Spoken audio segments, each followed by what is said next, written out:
ateis. Dia bilang kekristenan itu kan mendukung kuat Buddha kan. Terus dia bilang itu ayatnya di Keluaran 21. Terus saya baca Keluaran 21. Kan memang di situ ada aturan-aturan tentang perbudakan ya, Mbak Pulen ya. Kalau budak diatur, apa artinya didukung? Betul. Oke, so kan tadi dia bicara iman Kristen ya kak ya? Iya, dia kan ateis. Dia kan mencoba, maksudnya mendebat iman saya gitu loh. Oke. Orang Kristen itu kan mendukung itu perbudakan. Ini ayatnya aja ya. Coba kak ini bacain dong, tolong kak. Di Keluaran Galatia 3. ya, Galatia. Ayat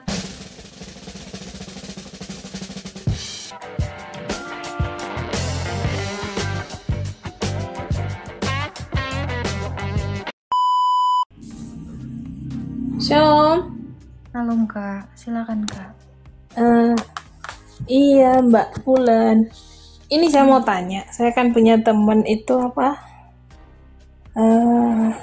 Tidak bertuhan itu apa ya? Ateis. Dia bilang kekristenan itu kan mendukung kuat Buddha kan. Terus dia bilang itu ayatnya di Keluaran 21. Terus saya baca Keluaran 21. Kan memang di situ ada aturan-aturan tentang perbudakan ya, Mbak Pulen ya. Kalau budak diatur, apa artinya didukung?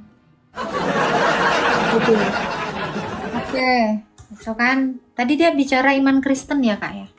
Iya, dia kan ateis. Dia kan mencoba, maksudnya mendebat iman saya gitu loh. Oke. Orang Kristen itu kan mendukung itu perbudakan. Ini ayatnya aja ya. Coba kak ini bacain dong, tolong kak. Di Keluaran Galatia 3. ya, Galatia. Ayat 28. Di dalam Kristus, kan orang Kristen itu yang di dalam Kristus kan. Iya. Kalau dibilang Kristen mendukung perbudakan, nah ini. Coba kak baca. Galatia 3 ayat 28. dalam hal ini tidak ada orang Yahudi atau orang Yunani, tidak ada hamba atau orang merdeka, tidak ada laki-laki atau perempuan, karena kamu semua adalah satu di dalam Kristus. Oke. Itu tadi dikatakan tidak ada hamba, berarti nggak ada perbudakan dong. Iya. 23 ya 28 ya. Iya. Jadi Iya. jangan dibilang mendukung, nggak ada. Semua yang di dalam Kristus itu udah nggak ada lagi budak, nggak ada lagi hamba, nggak ada lagi orang merdeka, semua satu di dalam Kristus. Nggak ada Yunani, nggak ada Yahudi, nggak ada Pacitan, nggak ada Solo, nggak ada orang Medan, nggak ada orang Sunda, semuanya Kristen. Oke. Iya, makasih ya Mbak Agatha, Mbak Pulen. Oke, selamat malam. Terima kasih. Tuhan memberkati. Nah itu, jadi kalau bilang mendukung nggak ada, enak-enak kau.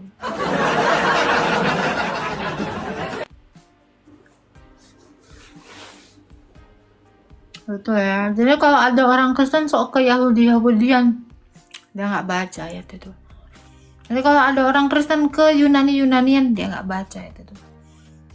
Jadi kalau kamu sebagaimana kamu orang Indonesia, jadilah orang Indonesia yang Kristen. Jadi kalau kamu sebagaimana kamu orang Yahudi, jadilah Kristen yang Yahudi gitu. Tidak mengubah identitas kita. Iya. Jadi hamster ya, saya mau mama biak saya. Gitu ya. Hah? Kok dipanggil Pulen katanya? Enggak, kok tengok aku nih Pulen kali. Mengarang bebas lu. Enggak lah, itu Alkitab kok. Kok saya ngarang sih Kak Nopi? Iya nih. Saya kalau kalian nanya itu ayat, bukan saya. Kita malu ambil kitab Yahudi. Loh ya enggak apa-apa. Saya ambil kitab Yahudi karena Yesus orang Yahudi kemanusiaannya. Kok bilang Yesus manusia? Betul? Betul nggak? Bertobat bro. Kalau Tuhan saya orang Yahudi ya, saya ambil kitabnya Tuhan saya dong. Kalau rasul orang Yahudi ya saya ngambil kitabnya rasul saya. Kecuali rasul saya orang Arab, baru saya ambil kitabnya Yahudi, kitabnya Taurat nih si Musa. Saya ambil Mazmurnya si Daud orang Yahudi. Gimana lo? Agak lain kok. Gimana? Yesus Yahudi. Terus kau bilang saya nyuri dari Tuhan saya? Gila kau, justru saya dapat dari Tuhan saya. Aneh kau bilang. Kalian nyuri. Lebih nggak make sense kalau orang Yahudi itu nggak disebut Kristen. Masalahnya orang Yahudinya disebut Kristen. Tadi ayatnya dikatakan gitu. Tidak ada lagi Yunani, tidak ada lagi Yahudi. Berarti nggak ada lagi Indonesia, nggak ada lagi orang Yunani, nggak ada lagi Yahudi. Semuanya Kristen. Itu ngapain ngambil kitabnya orang Arab? Situ orang Arab. Bisa tanya balik gimana? Lu orang Indonesia, kenapa ngambil kitab orang Arab? Woi. Jangan ngambil kitab orang Arab dong. Lu emang orang Arab? Nggak ngarap lu. Bisa bilang, jangan biarkan saya membalikkan perkataan kamu. Sakit. Saya udah nahan-nahan loh nih Kak Nopi. I know. Kalau bisa balikin semua pertanyaan kalian di bawah ini, selesai kalian. Udahlah. Kepikiran lo, makan aja Kak, makan aja. Makan aja. Saya makan emosi dengan makan. Yes, bagus. Tuh ya. Jadi kalau kalian bilang, kalau ada lagi narasi orang ya, woi orang Indonesia jangan nyuri kitab itu. Woi orang Indonesia jangan nyuri kitab orang Arab dong. Terus nanti pembelaannya gitu. Lo nabi kami itu kan orang Arab loh. Nabi saya juga orang Yahudi. Mau apa? Yohanes orang Yahudi. Nabi saya Yesus orang Yahudi. Dia nabi dan Tuhan saya. Why?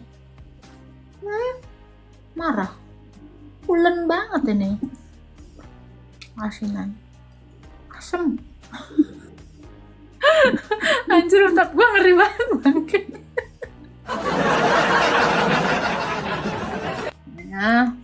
Kayaknya orang bebas lu enggak lah. Kita tuh berotak ya Kak ya. Kita itu berotak dan berotot. Nah, lu masalahnya nggak berotot dan nggak berotak. Kak, bahas 2 Petrus 2 ayat 1 katanya Kak. Apa tuh? Bahas 2 Petrus 2 ayat 1. Apa isinya? Lalu 2 Petrus 2 ayat 1. 2 Petrus 2 ayat 1. Sebagaimana nabi-nabi palsu dahulu tampil di tengah-tengah umat Allah, demikian pula di antara kamu akan ada guru-guru palsu. Mereka akan memasukkan pengajaran-pengajaran sesat yang membinasakan, bahkan mereka akan menyangkal penguasa yang telah menebus mereka, dan dengan jalan demikian segera mendatangkan kebinasaan atas diri mereka. Men. Udah ya. Itu pengajar palsu itu akan binasa. Jadi jangan mau ngikuti pengajar palsu. Pengajar palsu itu siapa? Yang di luar dari ajaran para rasul.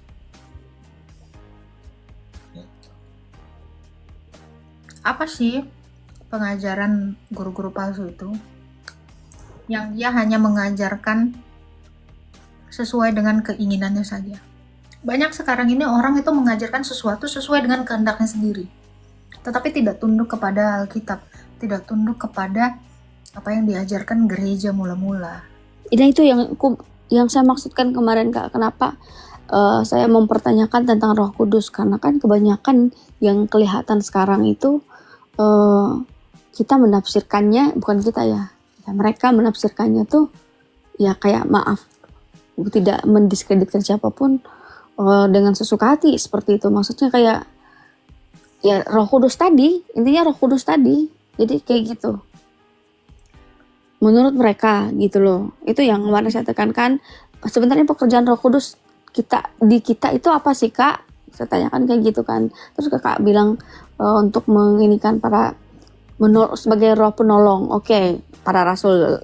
Lalu datang lagi nih pertanyaan, berarti Roh Kudus itu terbatas hanya untuk para rasul ya pada saat itu. Tapi bagaimana dengan kita?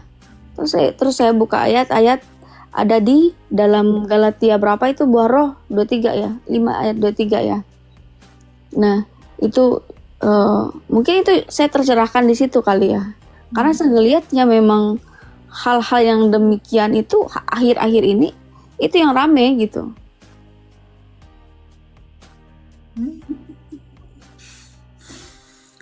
Jadi tadi kalau statementnya Roh Kudus itu hanya ada para rasul, bukan. Jadi rasul itu disertai selalu oleh Roh Kudus.